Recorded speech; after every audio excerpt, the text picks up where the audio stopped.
this whole road was white people. And then at the end of the road, you got subsidized housing or projects, whatever you want to call them. And that is where the,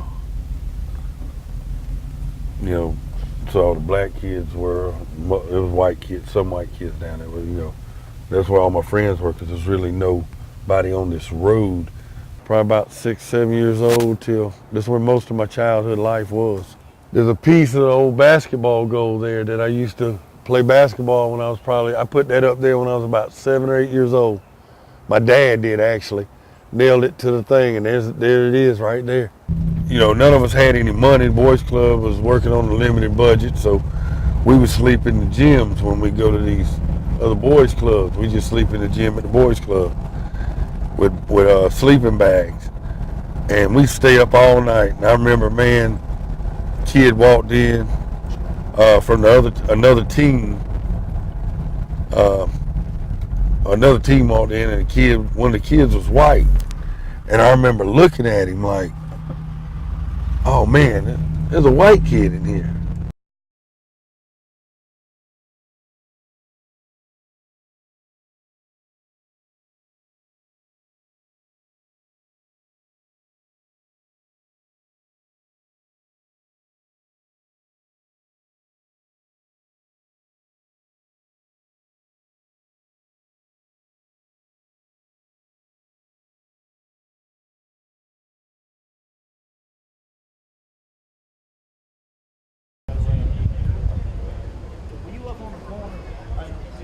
Well, I'm glad that we're out here protesting today to once again not only revisit our history, but understand that a segment of people are really hurt by some of the shameful things of our past. So hopefully this today will bring together a greater conversation for us to understand, especially in lieu of what the flag stands for, what the Confederate flag stands for, and how it really was a treasonous act that happened against this country. So that's why we're here today, to support those who are standing, that we can honor our past, but it don't have to be honored in public squares. So that's why we're here today. This was built after the war was over, and it was just really built to glorify a state that just it was a traitorous to the United States, and they held on to institutions that are anti-American, and as we say, as what I think of America nowadays. So the injustice and treason should be common sense. But that's the problem, isn't it? We don't have so many great-grandsons and great-granddaughters of Confederate fighters have been having the same lies told to them for so long that it has become their common sense. And I read the words, Nation Rose, so white and fair. So white. Is that word white symbolic, or is that talking about their skin? I was in the military. I actually just retired last month, and I swore an oath to protect this nation from all threats, foreign and domestic. When your nation is fighting itself, as a service member, you have an obligation to choose the right side. Anything's possible, but even if that's true. But they were, and they chose hate and racism. Our nation was the last of first world nations to abolish slavery. And to this day, we are still putting down ethnic minorities, and that's disgusting. Segregating the North would be almost impossible because it's just the norm that they don't want us around here. You can take down laws, you can tear down monuments. Oh, I don't want to tear it down. That is history. I want to put that in a museum right next to a Nazi uniform. That's what I want to see. It's a hate symbol in the middle of the city. What do you mean what's different? No nation rose so white and fair. Are you kidding me? So pure of crime. I'm wondering what you see so wrong with it. It's got a hate symbol. That is blatant. The battle flag was not. That's not a battle flag. No nation rose so white and fair. None fell so pure of crime. That is not a flag. That's a declaration. reminder of what we don't want to do again. That's fine. Move it. You erase put a history, plaque up you that erase says this it, is you're wrong. doomed to repeat it. Then move it. Move it to the battlefield. Erase Move history, it somewhere you're else. doomed to repeat it. I'm not saying you have to destroy it. I'm saying let's move it. No. No one's talking about it. We should absolutely remember this. No, if you remove the reminders of the horrible past, you're doomed to repeat history. We're not going to remove it. we're going to put it in a museum or put a plaque in front of it that says this was fucked up. Yeah, well, I heard people were calling for removal. Exactly. Do you remember King George's rule? Yes. Do you remember King It's George's got a rule? plaque in front of it that says this is what we did wrong. I think the Klan sucks. I think the Nazis suck. I Okay, think so the statue can still go down. Then we don't need it. My name's Alan Odom. Welcome to my world. Blacker than black and whiter than most. Biggest fear of the white supremacists is that they are becoming a minority in this country. They are thinking that they are losing out because of the preference for blacks and Hispanics. And people of color is going to be a majority in the US population. According to the Census Bureau, the US is expected to become a majority minority in the year 2044. Yeah, Alan's white, and he did all these things where mostly blacks are. But Alan was a kid that was raised where he was raised, went to school where he went to school, and did what he did because this is where he is. You know, that's Alan's Augusta, Georgia experience. You know, my dad used to tell me that, you know, well, like I said, that's where you're going to get life from, that, you know, they're stupid, they're lazy, they're not going, you know, like I said, basically everything he would say, and I'm trying to think of specifics, but it all boiled down to that all the ills of society were because of them, because of the black people. I remember, and I don't know if Alan does, but I vaguely remember, and I used to think it was just like cookouts. I thought it was just like we were going to a cookout or to like a picnic or something. Same thing I told you. And I honestly cannot say I remember like a cross being burned or nothing like that. I don't recall seeing that. But later on, I learned that we were actually at Klan's meetings. Yeah. So I had no clue, because I don't believe after like 6 years old, 5 or 6, I don't think we went to anymore because Daddy kind of fell out of that thing. On the weekends, they would have, if they had a rally in Augusta. Now, we never, I don't know what he did away from Augusta, but if there was a Klan rally here in Augusta, we would, or I would, not my sisters, but I would go with him. And I used to like going just for the fact that, you know, everybody's, oh man, you went to Klan rally, you had, you know, they'd look at Jerry Springer and think, you know, I was walking around with a little suit on, and that wasn't it. I mean, we knew where we were at, especially at nighttime, everything changed. Because in the daytime, everybody's walking around regular clothes on. But, you know, when it started getting dark, they'd already had the crosses set up with usually like a semi-flatbed with microphones on it. And that would be, they'd be getting that set up during the day. And when it start getting dark, you know, time to get going, everybody change over, put their gowns on, and then, you know, they light the cross, and there you go. One time, you don't let no black person touch you because you'll turn black. Okay, well, I went to kindergarten, I was 5, you know, and this little girl runs up to me and hugs me, and she's a black girl, and I just cried, and I thought, you know, I was going to turn black, and if I turned black, Daddy wouldn't like me anymore. You know, that was my mentality, that was what I thought. And so I had a teacher's aide who was a black female, and I had my regular teacher who was a white female. And the teacher's aide come up to me and said, "What's wrong?" And I told her what my dad had told me. And she hugged me. And it was okay for her to hug me. I don't know why. It was okay for her to, but not the girl who hugged me. And she said, "No, honey, that's not true." And she kind of corrected me then. And like from that point forward, I kind of didn't believe anything he said. You know, my dad used to tell me that, you know, well, like I said, that's where you're going to get life from, that, you know, they're stupid, they're lazy, they're not going, you know, like I said, basically everything he would say, and I'm trying to think of specifics, but it all boiled down to that all the ills of society were because of them, because of the black people. And it was funny because if you would go like through his record collection, it was Chuck Berry, Chubby Checker. I mean, he had stuff like Marvin Gaye, and I mean, all this. I mean, you know, he was an Elvis fan and all this, but then the Platters and the OJs and all that. He had all these, you know, people, like a lot of times, like the kids were like, "How you know these songs?" You know, I'm like, man, I grew up with this.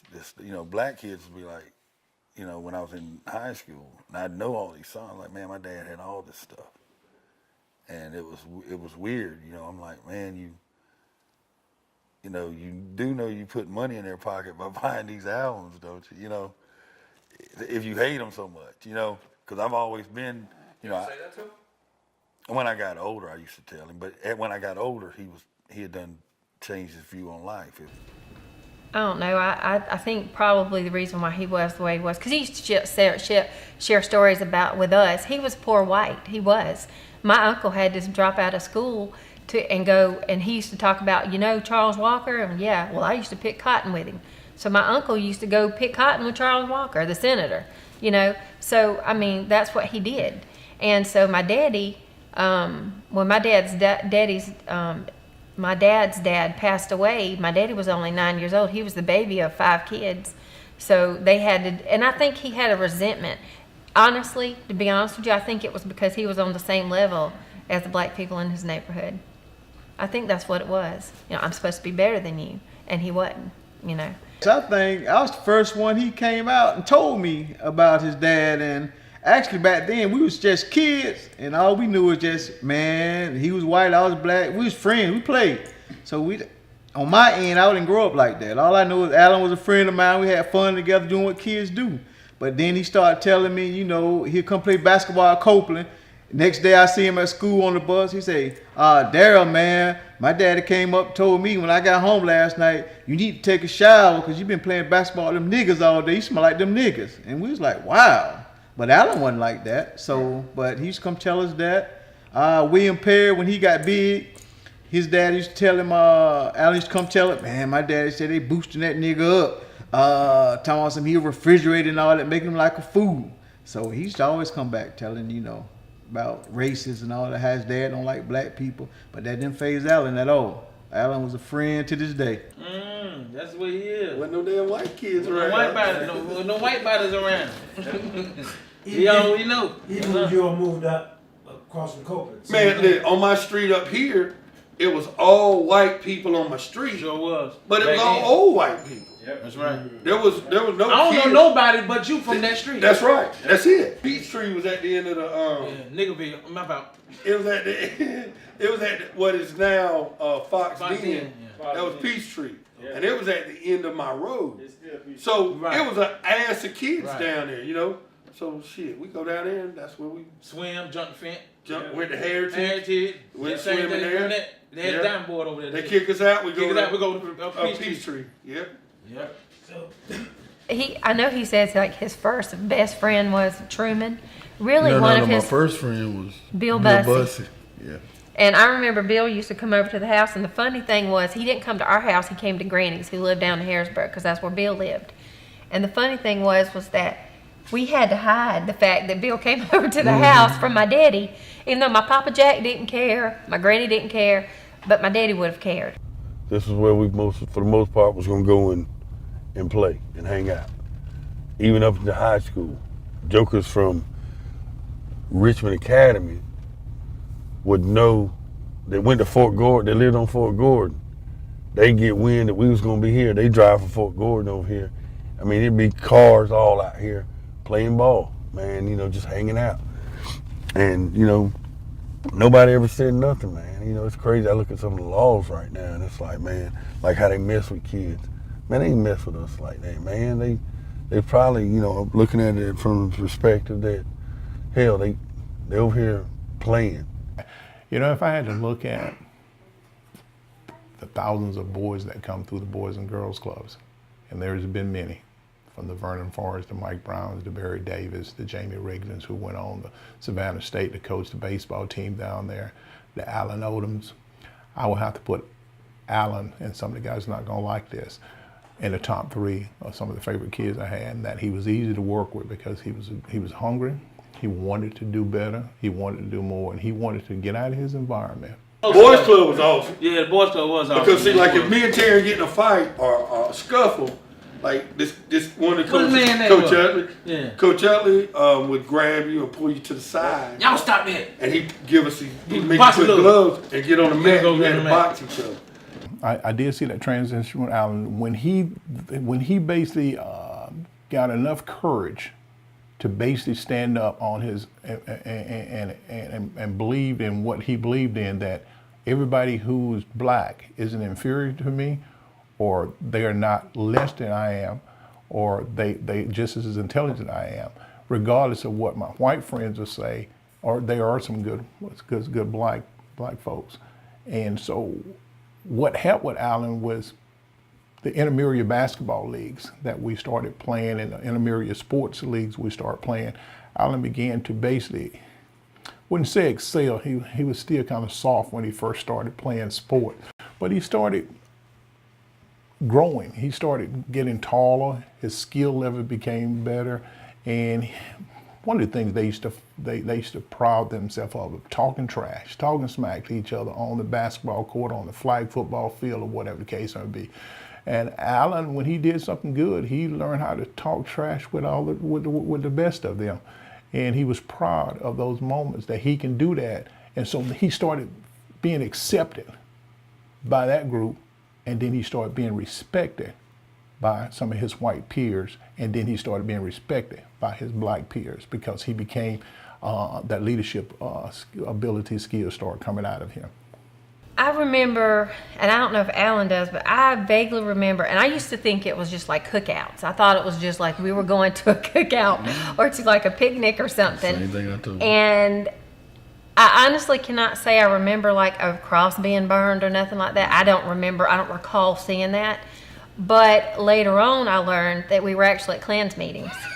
Yeah. So I had no clue, because I don't believe after like 6 years old, 5 or 6, I don't think we went to anymore, because Daddy kind of fell out of that thing. You know, he still had his robe and everything, and he kept it, and he still practiced and taught us, you know, that we were better than black people, and you know, and it basically used to tell us, if you ever get into a fight with a black person, which, you know, he used the N-word, he said, and you lose, I'm gonna whip you again. You know, he used to say something, I mean, because that was how he felt. Probably 10, 11 years old, because one Christmas, my dad wasn't sure how the money was going to be or whatever. So one of my aunts or cousins, because I got cousins that were grown when I was a child, and I think they got wind of it and had their church bring like generic Christmas gifts to our house, so that we'd have stuff, you know, have something for Christmas morning and this, that, and the other. And, you know, you know, or like I said, when everything you eat is potted meat sandwiches and jelly sandwiches, or everything's like whatever you can put together in the kitchen, and it's fine, you know. Or when the lights get cut off on Tuesday and your dad don't get paid till Friday, and it's like, man, let's get home, get what we can while the sun's up, get our baths and all, so we can, because when it gets dark, it ain't nothing to do. We might as well go on to bed early, you know. Like my sister, and me and her laugh about this all the time. Her and my other sisters, we get together and we just laugh about this.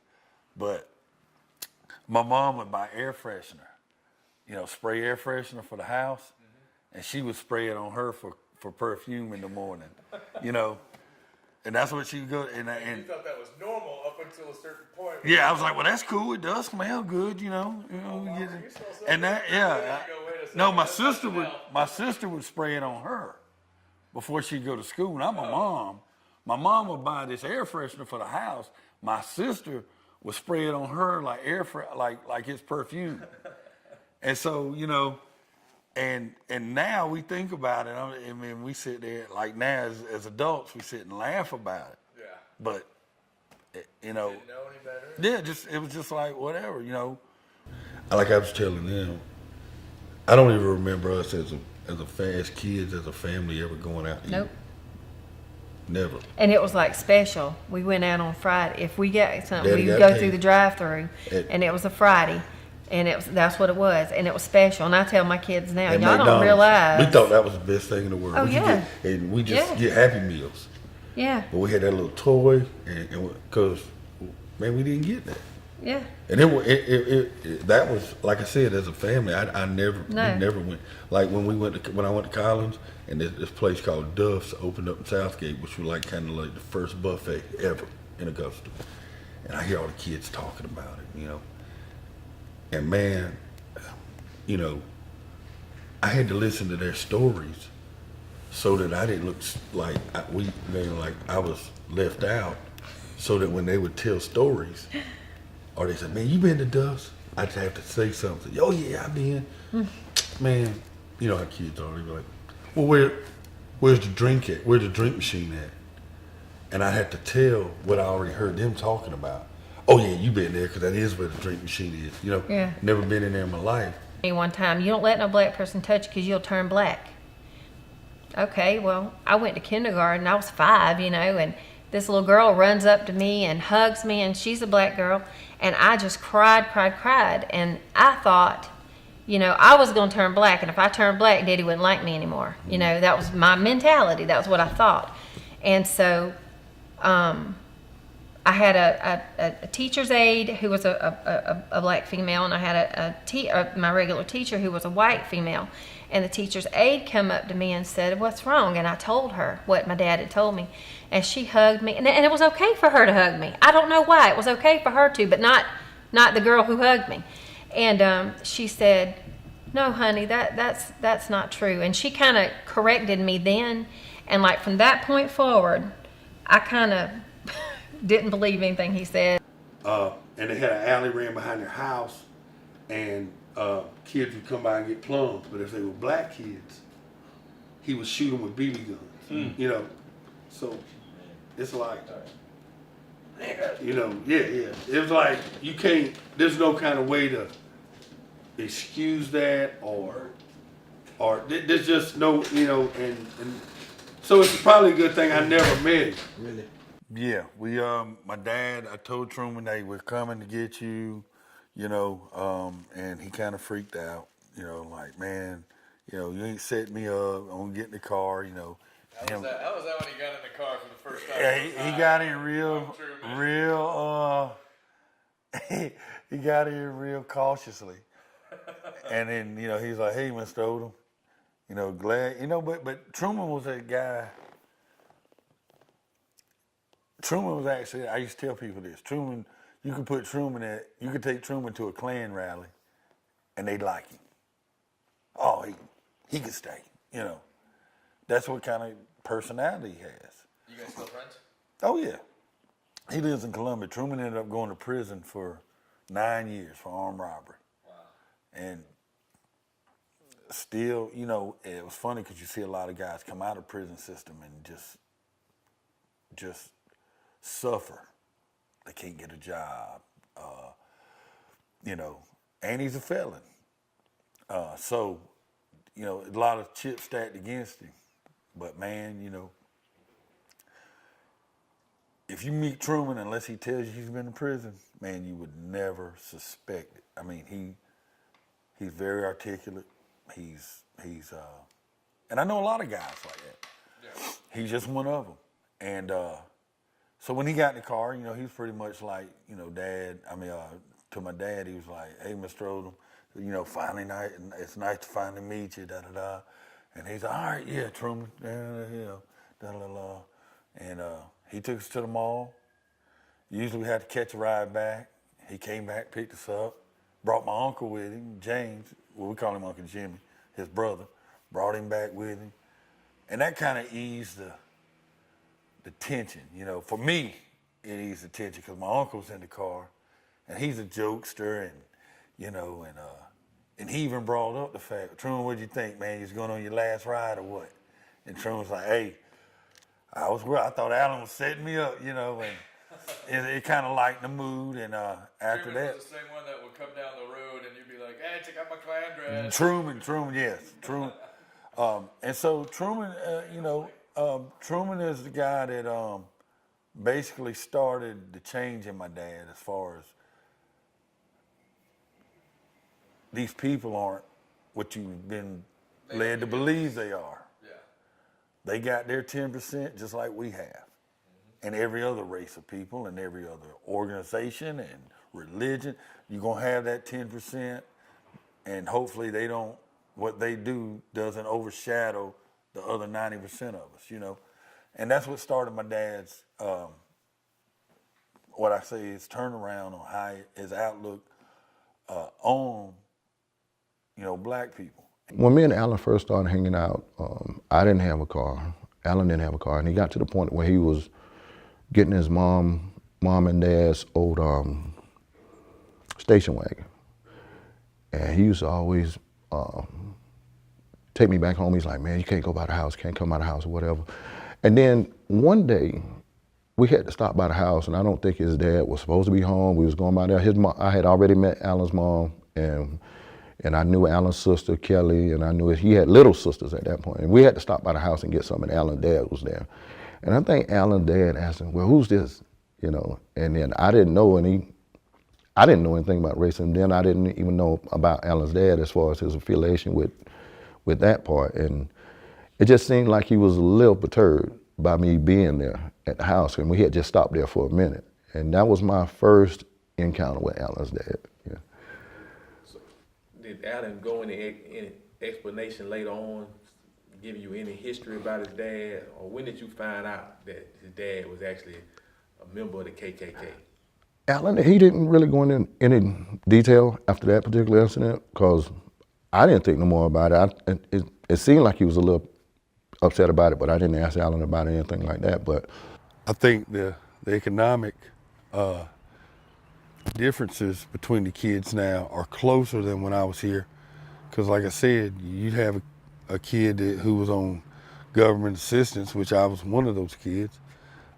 We had food stamps. I don't ever remember not being on food stamps. Look, we used to do like mayonnaise sandwiches. Mayonnaise, yeah. Because we didn't have meat. We didn't have any meat, so we'd get eat what we potato got. chips, put some mayonnaise on it, put potato chips on it, and that's what we'd eat. Yeah. Or when the lights get cut off on Tuesday and your dad don't get paid till Friday, and it's like, man, let's get home, get what we can while the sun's up, get our baths and all, so we can. Because when it gets dark and ain't nothing to do, we might as well go on to bed early, you know. And that's how my dad grew up. And so, man, my dad thought that was the way to go or whatever. Once he started, once he met Truman was the icebreaker. When Truman came over, broke the ice, man, pretty much that opened the door there. Everything was good after that. When me and Alan first started hanging out, we used to go do a lot of basketball at Copeland. I think it was Copeland Middle School, and that's where everybody used to meet from Valley Park. You could take Truman to a Klan rally, and they'd like him. Oh, he could stay, you know. That's what kind of personality he has. Or when the lights get cut off on Tuesday and your dad don't get paid till Friday, and it's like, man, let's get home, get what we can while the sun's up, get our baths and all, so we can, because when it gets dark and ain't nothing to do, we might as well go on to bed early, you know. But you had like the white kids that typically had more money than everybody else. They stuck together because their dads, and they partied together probably and went to dinner together, and their dads did, so they already knew each other before they got to school. And they had their group, which they didn't really associate with anybody else. It's, you didn't ever see them just hanging out with any of the black kids or any of the other kids here. Not even the poorer white kids. He had a thing for Sharice, and he's like, Truman, I like her. I'm like, Alan, there's no way you gonna get her. And then we laughed about it, but he told me about Sharice, and she had a sister named Sheree. And I was like, man, her sister pretty hot. So we actually call ourselves trying to, you know, get those two girls. She was the first chick that I walked around with, holding hands, stuff like that in high school. Mentality that a lot of prejudiced white guys do have, and I see it all the time. Their reasoning for anybody white dating anybody black is they both ain't got, they don't have nothing. You know, they got to be trash and project, you know, or either they wouldn't have no reason to be with somebody black. You know what I mean? They can't love each other. That just can't be. Or the white, you know, a white woman and a black guy together is like, their mentality a lot of times is, well, she must be on drugs and that's her drug dealer. This is the first one who my dad realized I was dating a black chick. Yeah. She's the one who she was, along with Truman, she was very, a very integral part of his changing his ways. At first, I told him she was Puerto Indian. Rican or something. No, you said Indian. Indian, I yeah. think so. And I think that's why Daddy took her in. And I think that's kind of what, like you had asked earlier about why do I think he warmed up to Sharice, because Native American, I think that's what he thought she was. We're He good thought with. that's what he was. Yeah, yeah, and we have none of that. And so anyway, that was cool. And she kind of looked, she didn't look Native American, but she looked kind of Eastern. I don't know, yeah, well, you've seen her. She looks kind of Middle Eastern type Indian she could have been. But that's what made Daddy like her and get to know her. And then I think when he got to know her and realized what kind of heart she had, it didn't matter. It didn't matter anymore. Yeah, he didn't care what color. I saw a man on the street next to me who had a sign saying, you know, don't try to erase history. There is good and bad in history, don't try to erase it. And I calmly approached him and I said, sir, if they were to come along and they were to carefully remove this monument and place it in a museum where the public had access to it, would that be a satisfactory compromise to you? And he said no. And that was just my way of confirming it's not about history, it's about racism. And the political correct thing for racists to say is it's about history, or, you know, it wasn't a racist war, it was an economy war. None of that is true. And they can hide behind it all they want, but as long as you're putting monuments, you're okay with monuments to racism, to disgusting murder and genocide, slavery, up in the middle of town or in the front of your state house, that's not appropriate. You're honoring that. You're not saying, oh, this was bad. You're saying this was good. The streets are, cars are moving, the protest is officially over.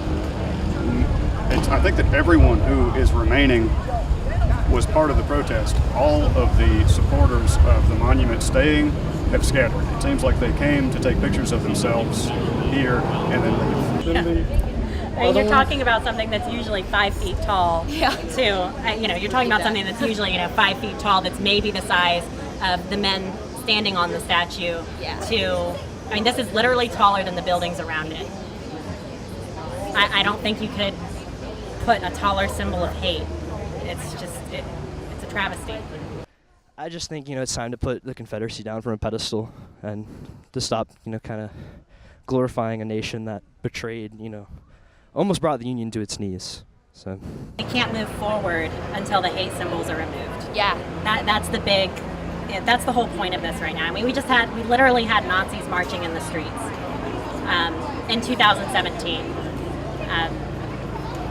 The fact that, someone died literally fighting Nazis in 2017 is just, it's tragic. And if we don't start trying to do the little things and we don't show up, then nothing's going to change.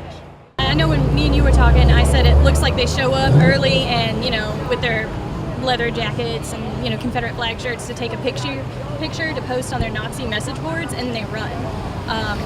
that's kind of how it seems. I know he talked a little bit about the background of why we came, but I was a vet tech for a long time, and I was concerned about, violence, and I know, I'm not the tallest person, I might not necessarily be intimidating, but I know how to clean a wound. I made pepper spray treatment, and I brought that, and I just came prepared with like gloves and, heavy first aid stuff to kind of have that be my role, and I'm glad I didn't have to use it, but at the same time, the whole time it was going on, that was in my mind, because they did try to be intimidating.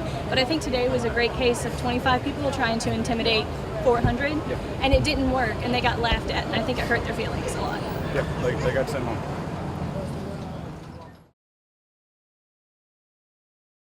So your environment in which you grow up, they have a great influence on your belief, and those beliefs are reinforced. I don't know whether you heard about a theory called Thomas theorem. If you define something as real, it will be real in consequence. So if you believe that African Americans are a lower kind of group, then you are going to act accordingly. And also there is a concept called self-fulfilling prophecy. If you expect people to act in certain way, it encourages people to act that way. That is called self-fulfilling prophecy.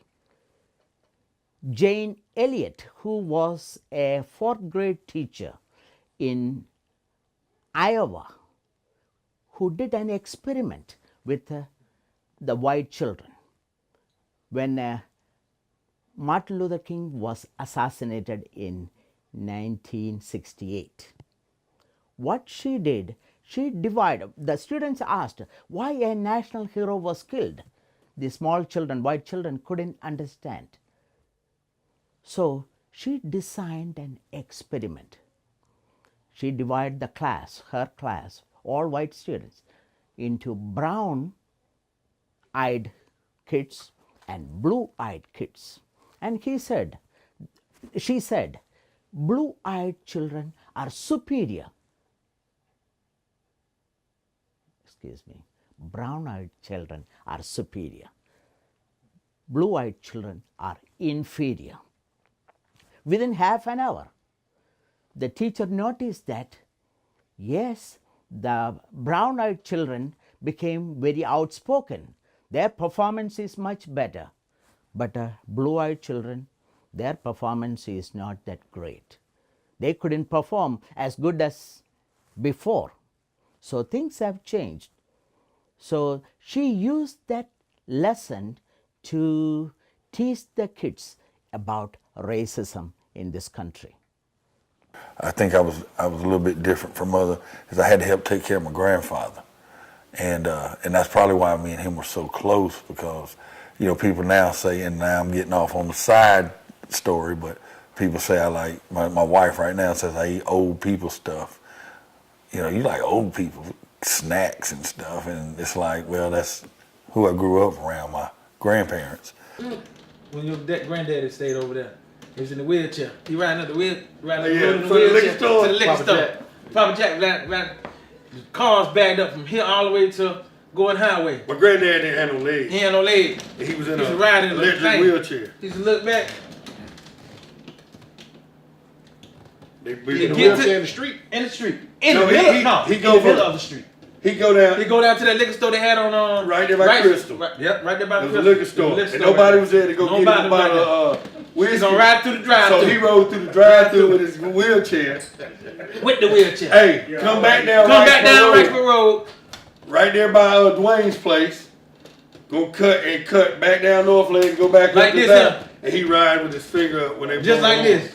Like fuck y'all. That's how he rode. Hey, then the cops would get behind him and turn the lights on and just follow him all the way to the house. Yeah, that's why they didn't fuck with him. It's colder than a witch's titty. Remember that? Yeah, you say shit all the time.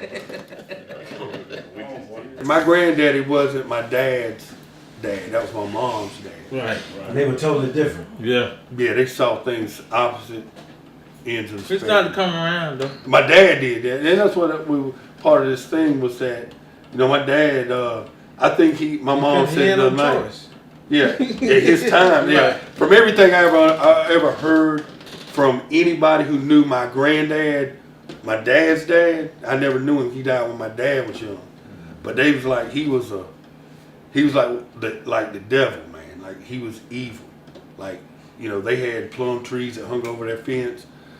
And they had an alley ran behind their house, and kids would come by and get plums. But if they were black kids, he would shoot them with BB guns. So it's like, yeah. It was like you can't. There's no kind of way to excuse that, or there's just no, and so it's probably a good thing I never met him. Really? Yeah, when I went to Josie. I mean, all that extra stuff, man. They had the old gym over there. And I only went to Josie for what probably amounted to maybe a semester, because I got kicked out for fighting the end of one semester. And when I started the next one, I went back to Richmond Academy. Excuse me. Where I went back to Richmond Academy where I had came from, and that's where I got in a fight there, and they kicked me out of Josie. Used to hang out of here. This was cut, man. All my buddies that, hustled, they hustled right there at Lucky Street. Man, all this back here, back in the 80s, and it's rough as hell down here. I was just lucky enough that all of them were my buddies, so if I rode up in here, they knew me. Most white people down here are down here to buy dope, looking for some drugs or something. A lot of people always ask me, even though, I grew up with the friends and where I grew up and everything, did I ever see where the color of my skin, basically white privilege, insinuating that I gained from white privilege. Yeah, I mean, I think in some cases I did, but in the aspect of my grandfather and his involvement with me, did I, and the things he were able to do for me, situations he was able to get me out of. I was hanging with the wrong people. They were my friends, and we're still friends to this day. Like, but at the time, people, like, what kind of, would you play pranks or just? No, we did no, we skipped school. We didn't go to school at all. We robbed people. Robbed people. As a teenager, me and some friends robbed this shoe store. I got caught because we was in my grandfather's van. Yeah, we used to do go in stores and take stuff. I mean, I ain't talking about putting candy in your pocket. We would take stuff out like, we went to Rack Room Shoes one time, and that was the first store we'd ever seen where you could get shoes off the shelf. Every other shoe store before that, they had to go in the back and get them and bring them out one at a time to you. But here was all these shoes. You just pick the size, try them on, and take them up to the counter. So we went in there, we put a pair on a piece. We put one pair on our feet, and then everything, as many as we could carry, which was about 3 or 4 boxes, and we ran out of the store with them. And I got caught, and my grandfather got us out of that. I mean, all of us should have went to prison. Yeah, I had a guy, a friend of mine, went to Glen Hills, sold dope, and I was at his house, and guy come by, and he wouldn't tell him where this guy lived, because he didn't know him. He claimed he wanted to buy some weed from him. And we're sitting on the back of his Honda. Guy went to Glen Hills, and we sat on the back of his Honda, and the guy started shooting at us. So we like fall off the side and run around to the front of the car. And Reggie had a gun, so he started shooting back at him. And he takes off. Well, Reggie's like, that guy, he must be high, because I know the guy driving. I don't know the guy asking. And I know where that guy lives. He lives in a neighborhood called Georgetown off Deansford Road. So we went, there was a racetrack right by the neighborhood right there across from where Walmart's at now. There's a racetrack gas station. It was called, there might have been racetrack then. But we went up there and we had, at the time, they would, drinks were mostly still in glass bottles. We bought sodas, poured them out, filled them with gas, and put rags in them. About 6 or 7 of them. Yeah. Then we went back down to the dude's house, which was really his parents' house, and obviously didn't know what we were doing because the house was brick. But our plan was to burn the house up. When they come out, shoot them. And we had guns. And when we threw them up there, and it basically caught the bushes and the shrubs and dry stuff on the ground on fire, when we busted them against the side of the house, we took off and left. And we came back like the next day and rode by just shooting the house up. Actually shot the house. So that, and that is the kind of stuff I was out there doing. And in fairness to my parents and my family, I mean, I wasn't raised that way. There was nobody in my family that ever done that. My uncle sold dope. He had sold dope since I was 7 years old. I knew about that, He sold dope for 40 years. But as far as doing that kind of stuff, there was nobody. And I wasn't, I had done made myself be this street person, you know what I mean? But he was able to, he didn't do anything illegal. He was just able to talk to the store, the store people, and he paid for everything we took. He paid for, he paid for everything, and was able to talk him into dropping charges and letting us go. We had stolen a beer truck. You stole a beer truck? The whole beer truck. How do you steal a whole beer truck? The guy got out of the truck to take some beer into the gas station right there on Walton Way. And one of the guys jumped in it and drove it into Harrisburg. We drove it down an alley and in the backyard, and we started taking the beer out. And then we took it all in cars and took it to another house, left the truck there, and we went and drank the beer. We all had cut school. It was probably 25, 30 guys. Somebody had asked me about how I felt about, asked my mom, did she think that I ever benefited? Yeah, I ever benefited from white privilege, and my mom said, yeah. She said, yeah, I think he did, and a lot of his friends that were black benefited from his white privilege because his granddaddy basically got him out of a lot of things, and his friends, because he knew him. Like, remember Johnny Walker? I remember Johnny Walker called me from jail. Johnny Walker called me from jail and was like, hey, man, can you talk to Papa Jack and see if he can, see if he can do something, man, they ain't gonna let me out. And my granddad called down there, made some phone calls to one of the judges, and I ain't gonna call his name, but they let him sign himself out. Johnny got out, called my granddaddy, see if he was home, came by there, told him, hey, Papa Jack, thank you. And Johnny Walker was straight thug.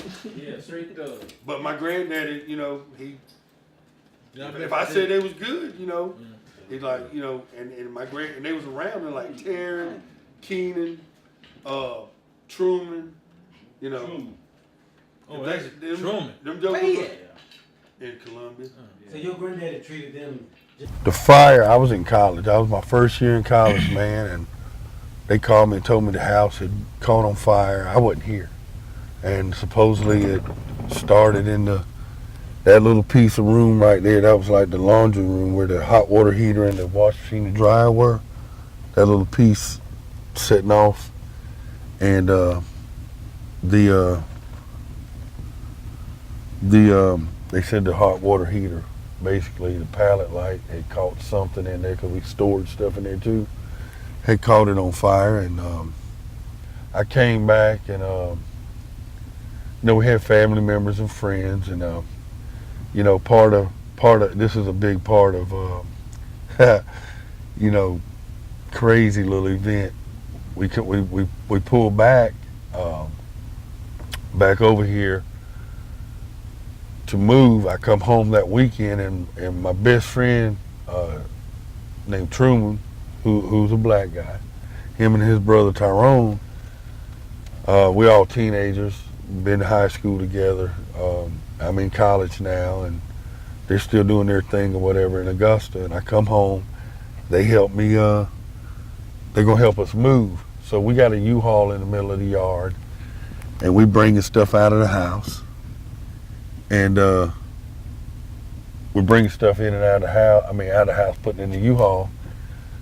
And we get to my mom and dad's room. When we found out, or when I actually found out about it, is we were helping Alan move. And I don't know if my brother or I think it was Tyrone that stumbled across it. He was like, "What is this?" And it was the whole little Klan outfit. As y'all know, at this point, my dad was in the Klan when I was, around 4 or 5 years old, 6, somewhere along in there. And by this time, he's been left the Klan. And my buddies are pulling stuff out of the closet. Well, I put some stuff in the U-Haul. I walked back in the bedroom, and Truman's standing there with my dad's gown, Klan gown, in his hand. He's like, "Hey man, what the hell is this?" And he already knew, he already knew about my dad. I said, and I started laughing. I was like, "Man, hell, you know what it is. Look, you know what it is." I said, "Man, I didn't know that thing was still here." And I remember my dad walking. I said, I called my dad, "Dad," So he walked in there, and he was embarrassed. He was just like, "Man, Truman, I'm sorry, buddy," And Truman didn't give a shit. Truman was like, "Man, I already know what the deal is. Hey, this, ain't no big deal. It's just weird." And if I could, and me and Truman used to talk about it all the time, we could have got a picture of this black guy holding this Klan suit. You know what I mean? And I always I don't really know what happened to it after it left here, because I never saw it again. And my dad he may have just burned it or got rid of it. I don't know, but I even now people look at me kind of crazy because I wanted to keep that thing. Because I wanted my kids to see. Because, I think it's important that you know the history of your life and your family and the things that what led up to where you are now. And so Herman finds out about Tremaine. Oh, 12th grade. My daddy actually didn't find out until it was either 11th or 12th grade. And when he found out, he was upset. He called me everything but a child of God. He told me that he wished that I had been killed, that he wished I'd die. He told me that he wished I had drowned instead of my little brother. He told me, my dad drove 18-wheelers at the time. He told me that if he wished I'd been hit by a Mack truck. He said, "Matter of fact, run out in front of mine and I'll hit you." He said some awful things. He wanted to put me out too. And I don't know, it was like the middle of my 12th grade year. And I was like, okay. And I knew where I was going to go. I was going to go to my granny's house. There wasn't no ifs, ands, or buts about that. My Papa Jack wouldn't have let me. That was it. That was where I would go. And so Daddy come back like later on that day and said, "No, you ain't going nowhere." He said, "You're going to finish high school, because when you turn out And I'm gonna say what he said. He said, when you turn out to be a piece of shit having been with that nigger, then what's gonna happen is, he said, you're not gonna be able to blame me because you didn't finish high school. Okay, so I stayed, and I'm now a nurse. What was the light bulb moment? If it was a light bulb moment, was it just a progression, or was it? Brittany. Yeah, her daughter. Because I remember I had her, and my mom had taken pictures, had taken Polaroids of her, and had kind of laid them around. No, not yet.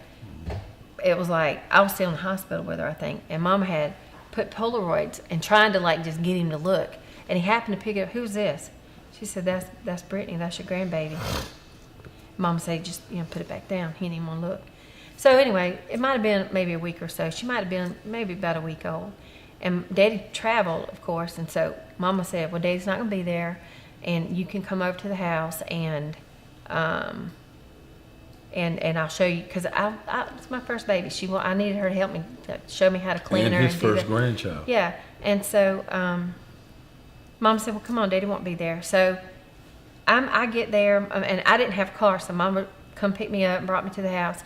And so I was sitting there cleaning, getting ready to set her up for a bath. Well, my aunt, my daddy's sister, and her daughter come over to see her. So I'm thinking, oh, okay, I didn't know they were coming, but all right. Well, then not even probably 15 minutes later, Daddy shows up. I'm like scared because, see, one of the things he told me when he found out I was pregnant, so I got called all kinds of names when he found out that I was dating him. But then when he found out I was pregnant, that was it.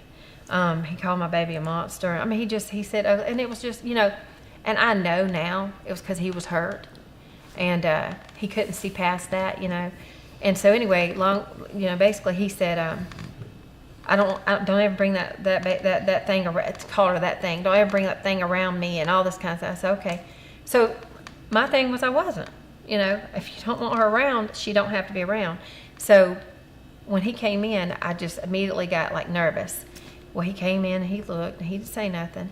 And he sat down and when you walk in the front door, so over here was like a dining room, it's kind of meshed together, and then the living room. So I was at the dining room table getting ready to bathe her, and Daddy was sitting on the couch watching TV. But every now and then, you know how you can feel somebody looking? He's looking because he's curious. He wanted to see this baby. And after a while, it just felt so uncomfortable. I'm like, yeah, I gotta go. So I asked my mom, would she take me home? And she said, yeah. So as I'm getting ready to walk out the door, my dad starts crying, and he says, can I hold that baby? And that was it.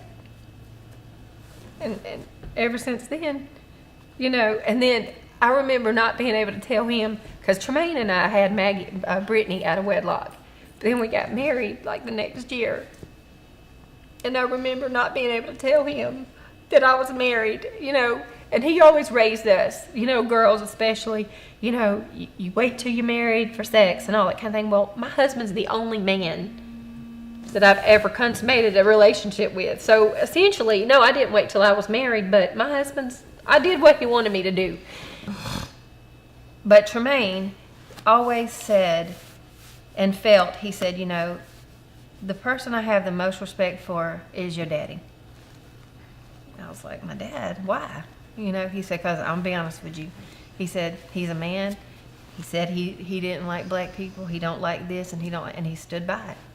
He said he didn't falter. He didn't pretend. He didn't do anything. So, but some of your other family, they'll say, oh, I don't like him or whatever, but then they smile in my face when they see me. I even had one aunt say, why'd you have to pick somebody so dark? Would it have mattered? He's still a black man. If he was an albino black man, he's still black. Back then, and so I was very impressed with his competitiveness as well as his athletic ability. And then later on, I watched him just continue to develop into a player where he went on to Denmark Tech, where he spent 2 years there playing for a tough coach over there and a good friend of mine, Coach Chapman. And so when he finished there, of course, I've always wanted him to come and play for me, and then I brought him over to play with me. And also, I must admit, and I must say this, Allen was a challenge for some. He wasn't for me as much because he was barred from all the gyms just about in Richmond County for whatever reason. So my gym was one of the few gyms. I know I was an above average basketball player. That's what most people knew me for, playing basketball or getting in trouble. And I had went to some tournaments with the boys club, AAU tournaments, but we were just a boys club team.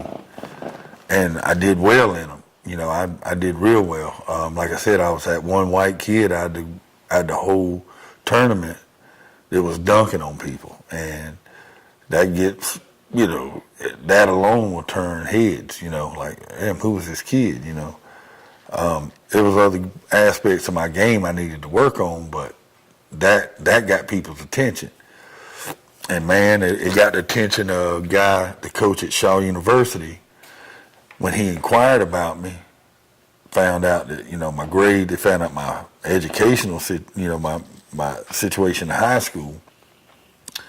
So he knew I couldn't come straight to a 4-year college. I needed to go to a 2-year college and work my way up to college level of work. And man, I was at work one Saturday and my coach from the boys club called me. He said, "Hey man, there's a coach from Denmark Tech here, which little Denmark, South Carolina, an hour from here. A technical school, but it was a 2-year school with dorms, and it was like a junior college. And the coach there, Theodore Chapp, who was an Omega, Theodore Chaplin, he was an Omega, and I think his name was Jake Ford at Shaw. I think that was the coach's name at Shaw. Had talked, and he wanted me to go there, get up to speed academically, and then bring me to Shaw. And that coach from Denmark had come to the boys club that day and was waiting on me. And so I remember my coach from the boys club calling me and saying, "Hey man, you got the coach from Denmark Tech's down here. He wants to meet you. He wants to sign you right now." And I'm like, where'd this come from? You know, because I didn't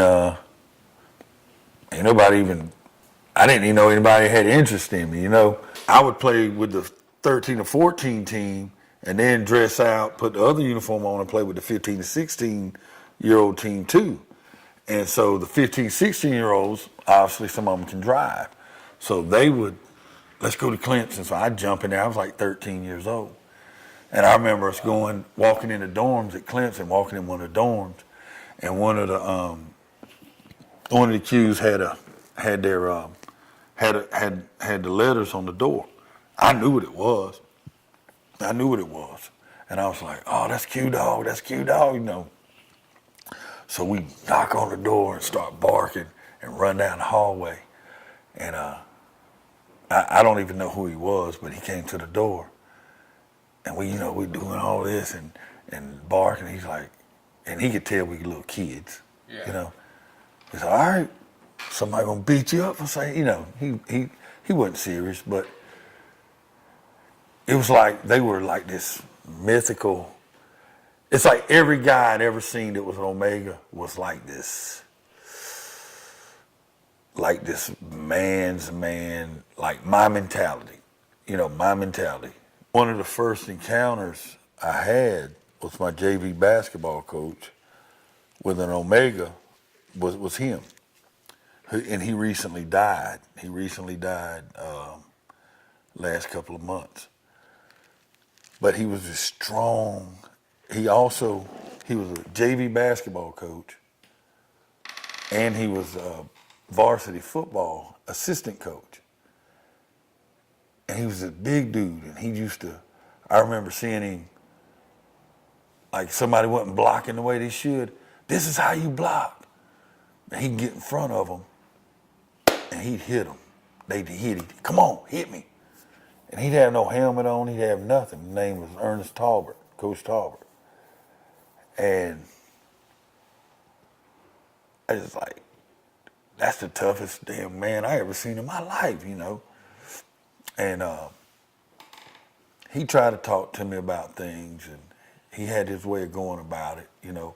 He took more of a negative approach to it, you know, build you up, but,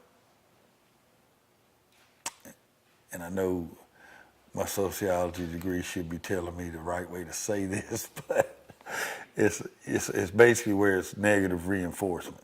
You know what I'm saying? Instead of, hey, you're doing a good job, it's like, look, you're doing this, you need to fix this, but I want you to do better, you know? I'm almost sure, had I been this white guy out of the, just come from out of nowhere, like say I'd have went to Savannah State, you know, where I know nobody, you know, as a student, and have to find somebody who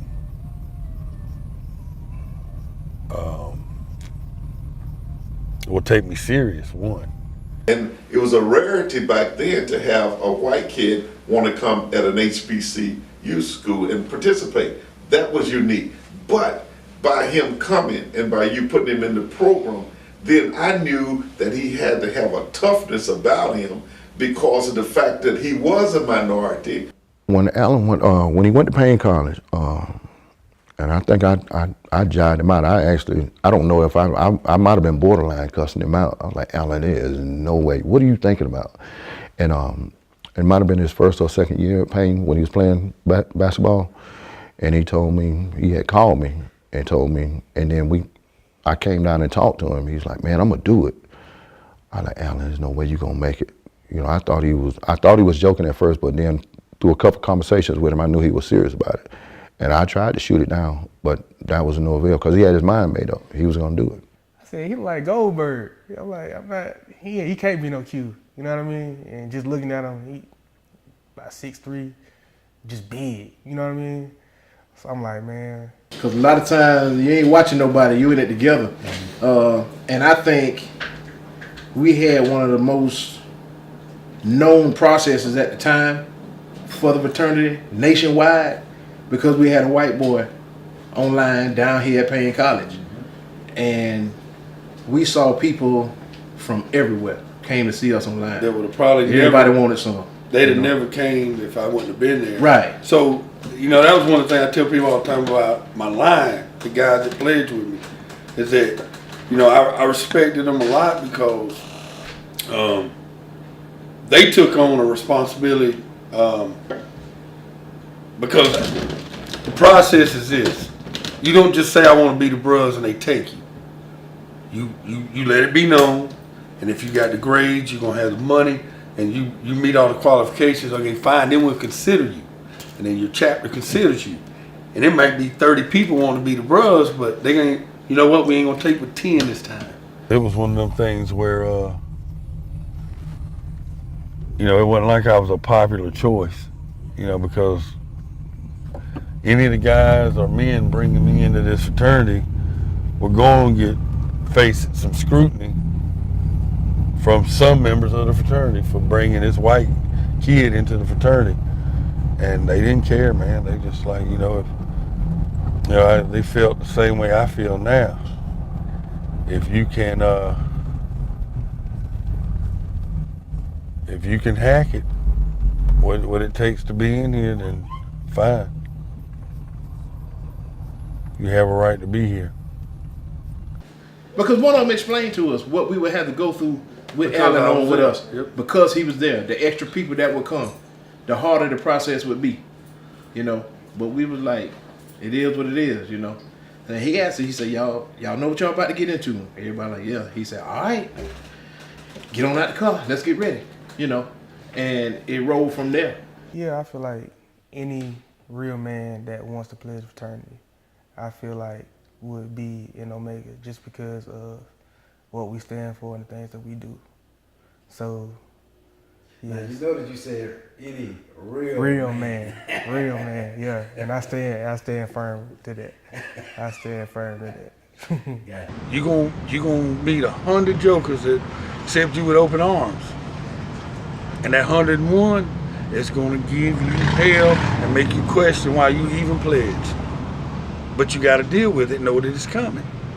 And it's something you signed up for when you chose to be a part of this fraternity, because it's what it is. And even when we first went over, you know, they snatched him right on off in the Marines, and he was gone. So when we started what we call road tripping to all these other schools, and we come up, you know, hey, we Gamma Beta, we paying college, this, that, another. And they used to come all the time. Hey, why you let the white boy get in the frat? And I say, why you let him get in the frat? I was online. You was already a brother. Why you let him get in the frat? You know, you didn't come see us. So you can't be that concerned about it. So I used to kind of like it. You know what I'm saying? I was the type that I bring it on, whatever, you know.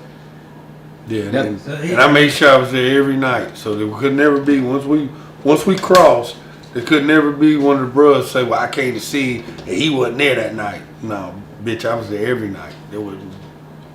So if you didn't see me, it's because you didn't come. Yeah, you ain't come. A few white people in the fraternity, and I grew up going to all the step shows and going to all the cookouts that the Qs had, and they just loved him. He's an asshole. All right, Tawana, I got to be real. Man, I honestly don't know how Alan got Tawana, because she was the type walk around campus, she wouldn't speak, wouldn't even look at you really if you walk by or whatever. She was just a person to herself and in her own world, and when nobody invited in. And when I looked down there at BG one day and saw him standing out there talking to her, I was like, man, he wasting his time. Alan ain't got a chance, you know what I'm saying? And next thing I know, you know, a couple weeks later, holding hands, walking around, and like I say, she don't warm up to strangers at all.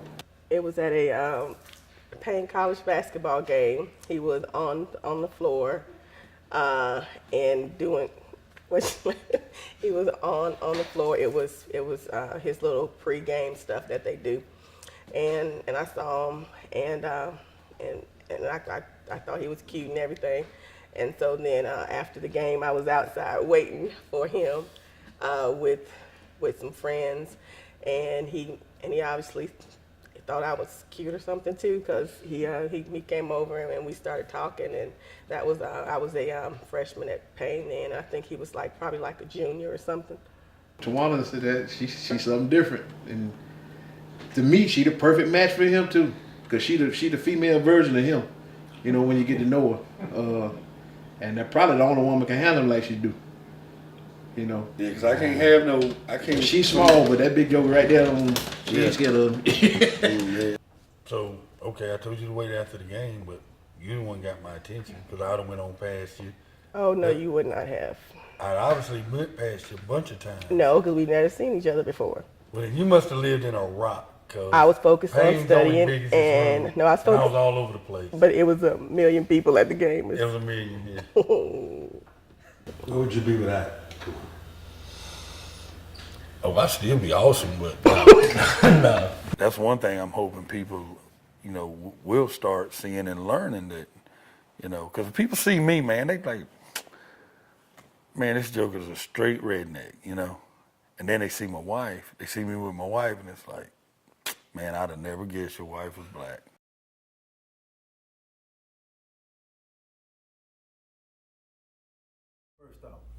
Wow, they're just thinking, God, really? I was probably about maybe 9 or 10. I remember because I was at my grandma's house when I found out. I really been hearing it all my life, really. It's always been talked about simply because I'm mixed. So it's always been something that we joked about. It's just one of them things. It's just a family thing that we all know about, but it never went anywhere past that though. Gotcha. Past my grandfather. So, and I never seen that part of him. I get to hear conversations that you guys will never get to hear. You know, how long does it take to get over this? You know, how long does it take to get your damn act together? You know what I mean? It's been 400 years, and I'm like, no, it's been a couple hundred. It's been 400. Slavery wasn't ended until 1800s, late 1800s. So ain't been 400 years.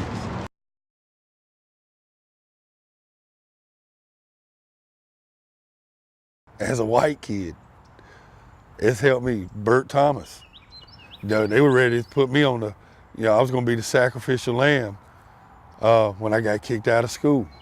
And because of him and the weight he pulled when he come to bat for me. See, my grandfather, even with my grandfather coming to bat for me and all of them knowing who he was, they didn't care. They wanted to prove a point with me. But him having a relationship with Bert Thomas, and Bert Thomas having the weight he had in the board of education,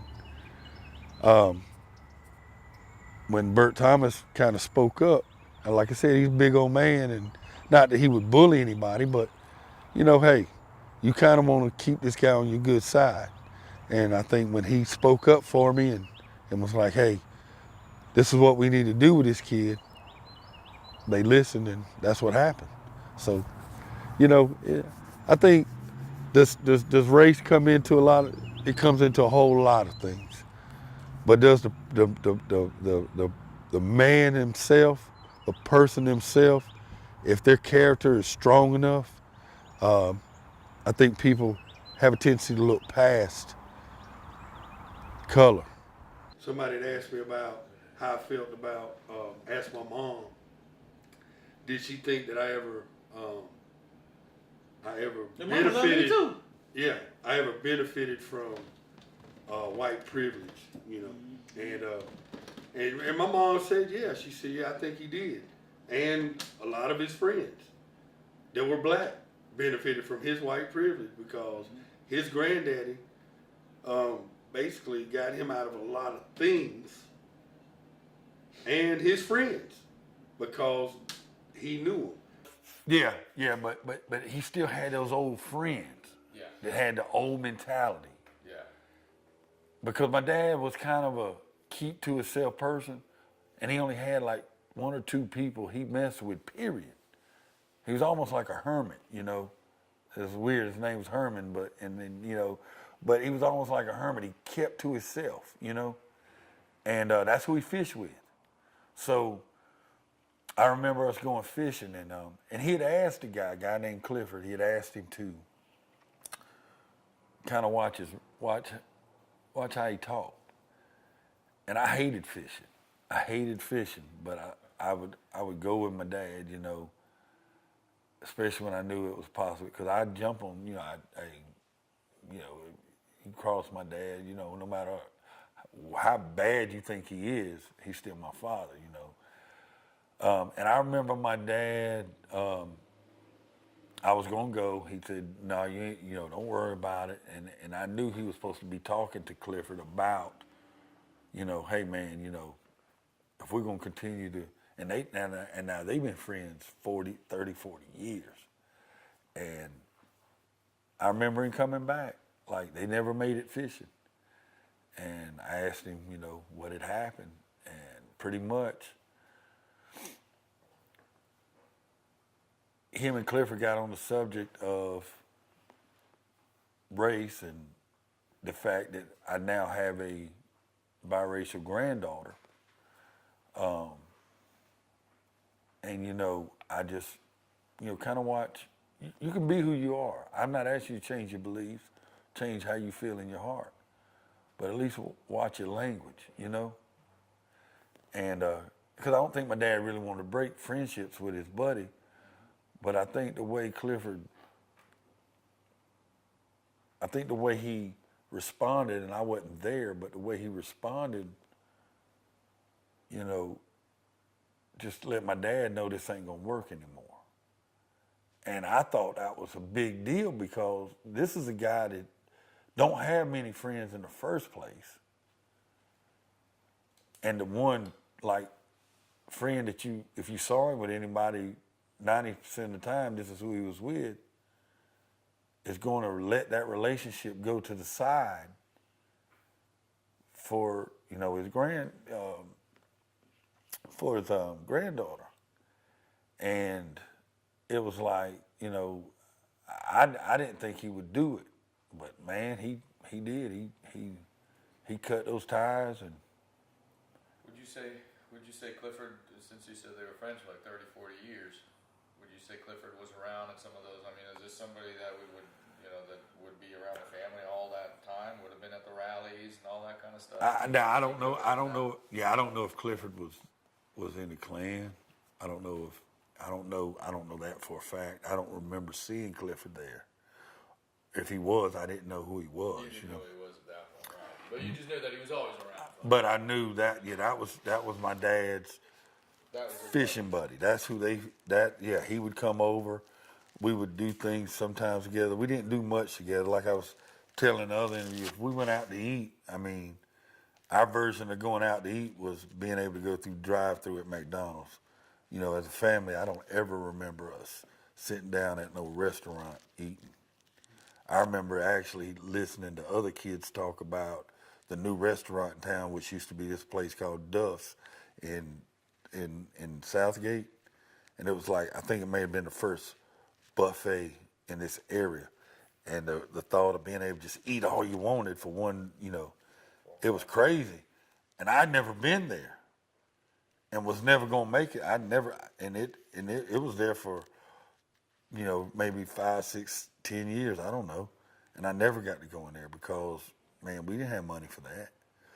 So I remember like lying at school, telling other kids, I would hear other kids talk about stuff at Duff's, and then, you been there, ain't you, Alan? I'm like, yeah, I've been there.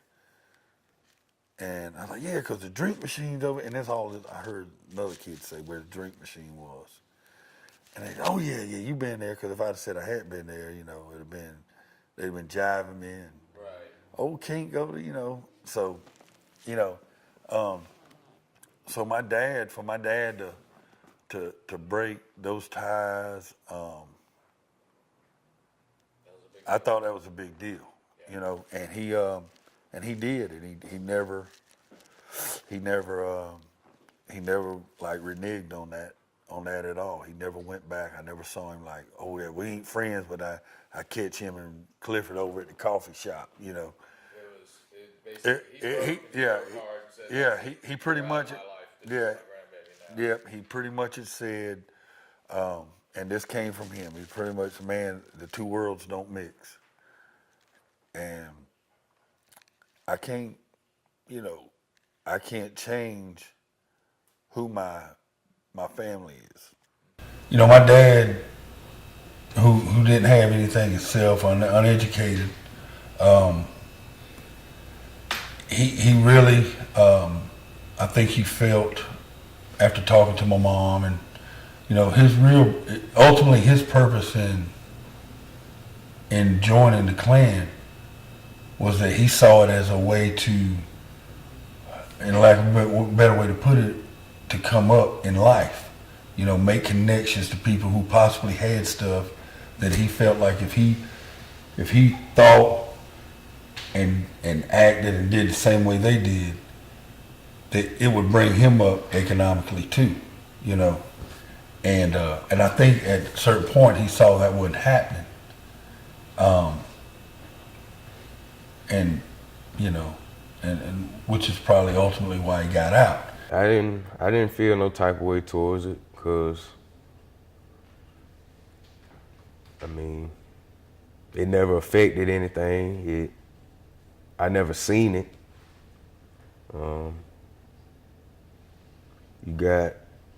I just look at it like I got black family members, I got white family members, so I see how race plays on both sides. You know, most black people were raised to not really like white people back in the day, and most white people were raised to not really like black people, so they mainly changed with time, but you still gonna have old people that feel like that. But I never really seen it or anything like that, so it never made me feel any type of way. So that world's not going away. And it's like, you know, I can't, sooner or later, something's gonna happen trying to mix these two worlds, because this won't change, and this world doesn't want to change. And sooner or later, it's gonna be a conflict. And so there's no need in pretending that it's gonna be different. And that's something that I was proud of him about, because for such an uneducated man, he would make those kind of rationalities, you know what I mean? Perfect example, all this stuff going on with the police. I mean, I feel like some of it's BS. I feel like a lot of it's cold hard the truth. I got a buddy of mine got in a fight with a cop, but he just did not know how to de-escalate a situation. And I was trying to help him. He just did not know how. The cop? The cop. And I was like, look, man, he's leaving. Why would you walk out and antagonize him? You're saying stuff to keep you want him to leave, he's leaving, back off. And he told me, shut the fuck up. I said, okay. You're obviously not gonna handle it the way you're doing it, and I'm trying to help you. You know, I got a degree in this. You know, I'm not a cop, but I got a degree in exactly what you're doing. And I'm trying to. Sometimes we think it's all coming from one direction and not acknowledging that it comes from both directions. Historically, it has come from one direction, but you get it from both sides. And until we can agree on that and talk about it without getting pissed off at each other, then we'll stay on each side of the track and throw stones across at each other. And, you know. It starts with you inside. Because not everybody's like that. And it's just, it's a problem because people won't let things go. And once you learn to let things go, your life is going to be a lot more simpler. There's not people going out, I'm just going to mess with this black guy today. That's not how it works for about 99% of the time. And it went south just like I knew it was. Because I knew the guy he was arguing with. I didn't know the cop, but I saw the way the cop was going about it. And I even told him, I said, man, you're not, I hope they trained you better than what you're doing in de-escalating a very high volatile situation. And then when black people say you get pulled over, then they increase the problem with the way they're acting. And a lot of people don't understand that it's their fault too. You were in the wrong. They pulled you over for a reason. Just accept the fact that you got pulled over for a reason, and just take the ticket and go home. But when you start escalating things, and that's when violence comes into play. When you escalate things that didn't need to be escalated. Just take you knew you were driving 75 miles an hour. You knew you rolled through that stop sign. You know you didn't use your blinker. You broke the law. You know, I sit there and I get pissed off. Oh man, this guy's just messing with me. He's got nothing better to do. But I knew I did wrong, so I take my ticket and be like, man, like Alan laughs at me when I get pulled over. I act like it's their fault and shit, but I don't say that. I'm like, man, he's just going out of his way to give me a ticket for no reason. No, motherfucker, you were speeding. I was like, yeah, I know, but damn, I don't consider it speeding. But he's like, yeah, but you were, and I'm like, yeah, I was. But that's how problems happen. My son played football in high school at a black high school, Laney, and we were all going to the fair downtown, and my kids were smaller at the time, and those kids were smaller. Jason was 16, and he wanted to walk around the same way all the kids do, with their football jerseys on, with the football team. So Jason rode with me. But when he got there, he said, Daddy, I want to walk with the football team. I said, all right, man, that's fine. But if anybody because boys are gonna be guys, they're gonna be silly. You're gonna have one knucklehead do something dumb. Hey man, that's fine. But if they start getting out of hand or rowdy or anything, you're gonna separate yourself and come on back. And I said, for no reason at all do you leave inside the fair.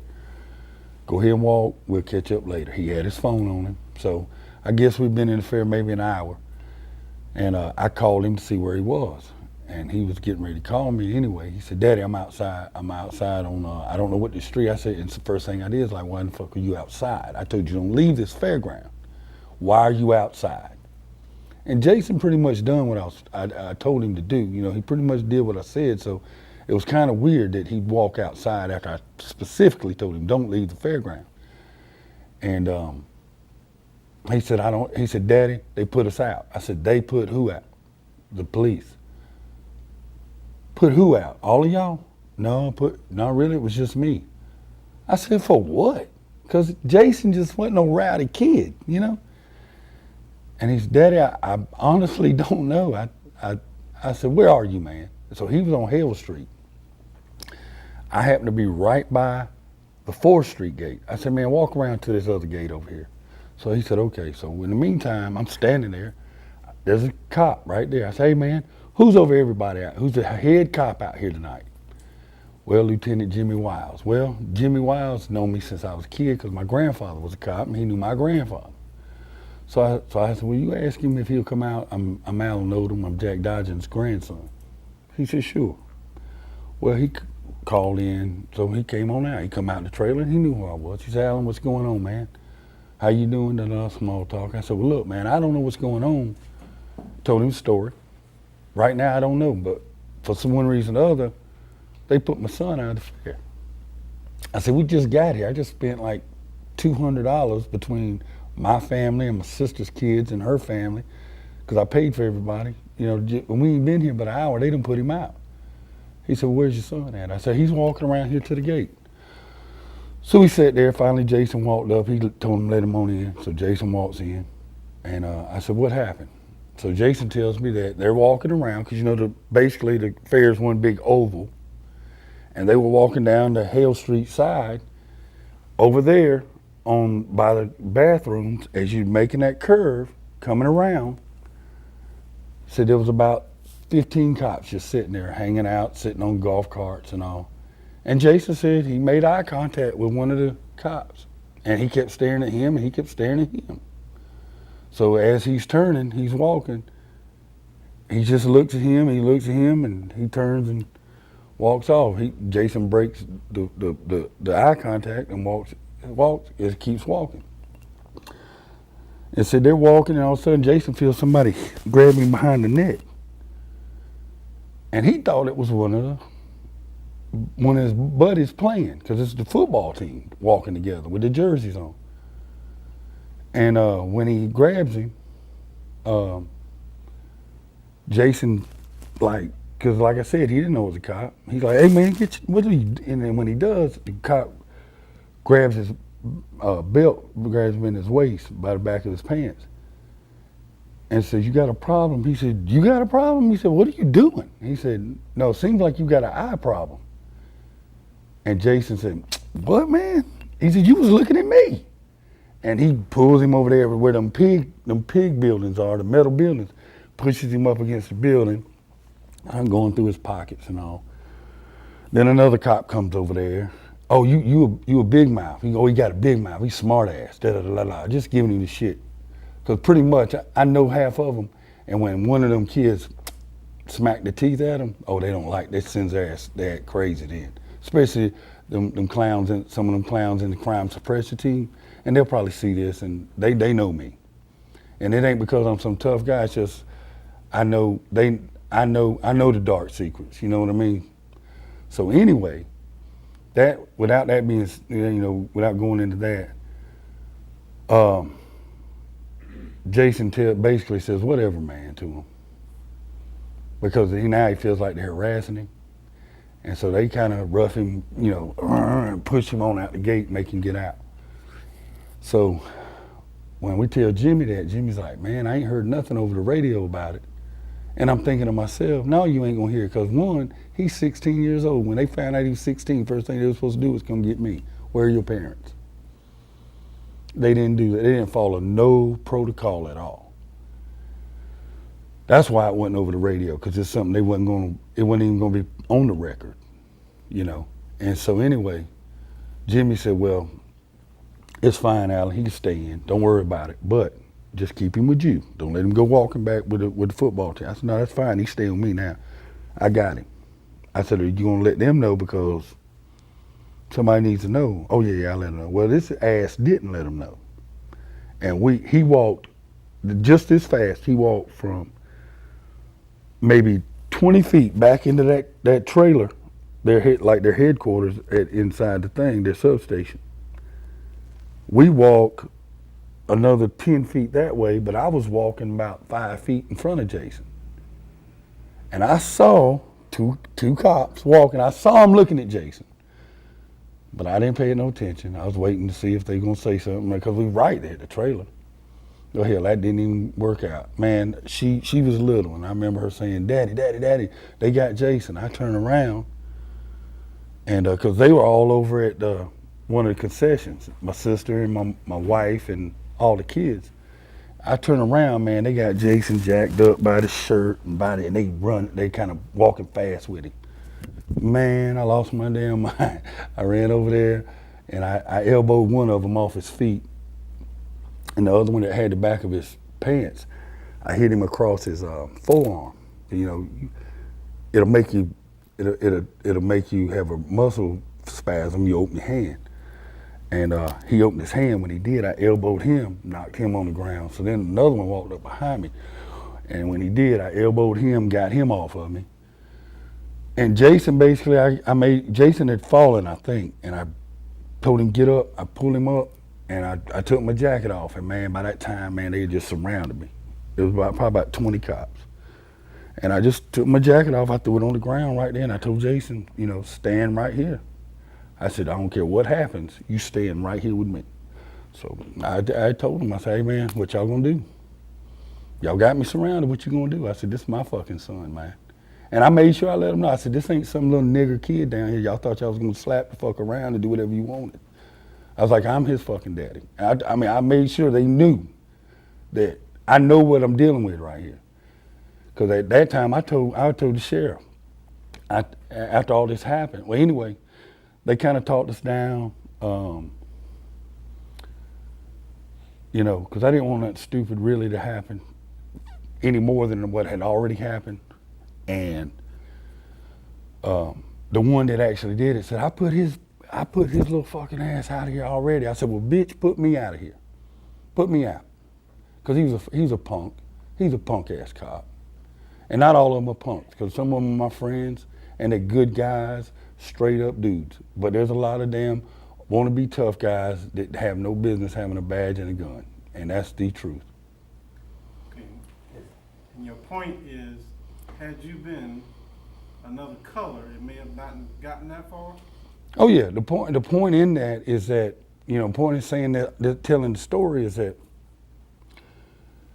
I had a guy work for me, his cousin, they had the cameras, you know, the videos going. And they done called the buddy, he said, man, my cousin called, after everything was over with that night, the guy that worked for me called me, he said, man, my cousin was down there, said you was giving them cops hell.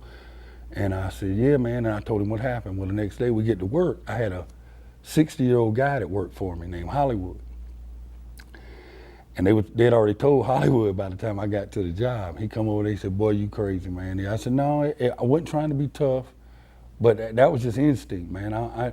Maybe it might not have been the smartest thing, but I didn't care at the time, you know? And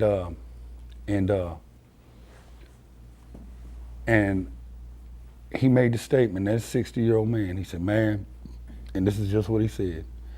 He said, hey, man, had your ass been a nigga, your ass been shot. They'd have shot, if that'd have been me, they'd have shot your ass right then. I feel like a lot of racism is fear. Like they don't understand, it's confusion. You don't understand. You just don't understand something. So if you don't understand it, you don't like it.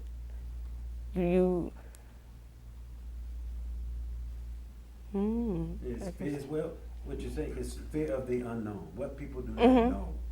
But they can't understand. They just, they don't try. And then if you already fear people based upon stereotypes of what you That's how, yeah, that's how I was going to, it's fear. I feel like that's another thing. I feel like that's why it kind of will never end in a way, because that fear is going to always be there. It's going to always be passed down. Like, to have somebody, how can I say it? How somebody's views, like, you know, family. Your mom's gonna pass down how she feels. You're gonna pass it down to your kids, and you know what I'm saying? So it's gonna always be passed down. That fear is gonna always, that stereotype's gonna always be there regardless. You can't, I feel like that's something that I feel like it'll never end. I feel like this is something that no matter how much it's the issue and it's a topic, it'll never change. Unless we, parents do something about it. Unless somebody else changes. Just he blazes his own trail with this thing. So when cats try to tell me, man, you gonna wear throwback jerseys? Fuck them, man. I look like an asshole. A white dude, 40-something years old, wearing a throwback jersey. I said, black dudes look cool with that shit on. White dudes look like jackasses. Yeah, that's what. And if we go somewhere and we see a white dude, Alan be like, man, look at that stupid motherfucker right there. I was like, I know this gonna sound shitty. I might have to edit this out, but I tell him, I said, see there, right there, that's the kind of motherfucker I just need to go on and kill, because he making my race look fucked up. You know? Oh yeah, there isn't a better friend in the world. You can't find somebody that, you get in trouble for something with the law and he bails you out of jail and puts his house up. How many friends do you know would go and put their house up based on your friendship and based on, just trust that you're going to go and fulfill your end of the deal? If not, he's going to lose his house, or he's going to have to pay a lot of money to get it back. And not very many people do that, even family. Good friend, good frat brother. Come to him when I need advice, gives great advice.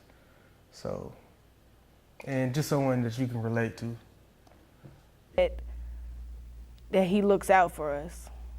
Like that no matter what, he's still there for us. I think because of his friends. Part of that is because of us. I mean, he's black. He had fun, good time with us, and he didn't see no color. We had good times together, playing ball, joking, jiving. We had fun together. So when you're having fun as kids, most of the time, I'm shocked, because that's where you get it from. Adults, they teach you that, but Allen didn't follow through with that. I'm glad y'all documented it, because to just tell it to somebody, some people probably wouldn't believe it, that it went down like it did, or like it has and is. My dad had 2 sons and 3 daughters. Well, my little brother drowned when he was 2 and died. So I was the only one to carry on my name, my granddaddy's name. All right, I had mixed kids. Now, if my 2 sons marry black women, have kids with black women, and then their sons have kids with black women, and just go a step further, their kids have kids with black women, their sons. 50 years from now, the only men that can carry his name through history is going to be black men. And that's the irony in the thing, that he hated black men so much, but it's very likely that they'll be the only men that can carry his name through history. Without them, his name dies off. His lineage dies. I've encountered, I've seen racism on both sides of the track, because I've been subject to it, and I've tried to keep, I've been witness to it, and it's not good. And sometimes, I think if people were to experience it for themselves, then the ones that, especially the ones that are have prejudices, are, you know, I think we all have prejudices to some degree, but I'm talking about like racist stuff, racist things going on with them. If they were able to witness or experience it toward them, that it may change how they look at the way they do, you know, because it's not fun, you know, it's not a good thing, and you have to learn how to deal with it, and it's real, you know, it's something really that's really out there, and you're not going to change it by being quiet.